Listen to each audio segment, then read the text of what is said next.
Lạy Chúa, con như người thợ dệt, đang mãi dệt đời mình, bỗng nhiên bị tay Chúa cắt đứt ngay hàng chỉ. Lạy Chúa, đời người như gió thoảng mây bay. Có những sự ra đi đột ngột đau đớn vô cùng.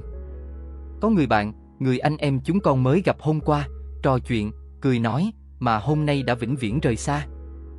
Trái tim chúng con bàng hoàng, hụt hẫng, chẳng thể tin nổi sự thật phũ phàng này.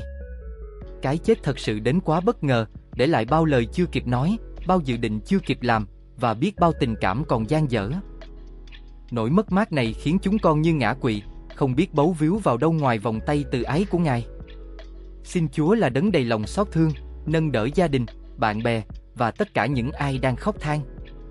Xin ban cho chúng con sự can đảm để chấp nhận giới hạn mong manh của kiếp người và niềm hy vọng vào sự sống đời sau nơi Chúa. Xin hãy xoa dịu nỗi đau của chúng con và thắp lên trong lòng niềm hy vọng gặp lại nhau trong ngày sau hết. Amen.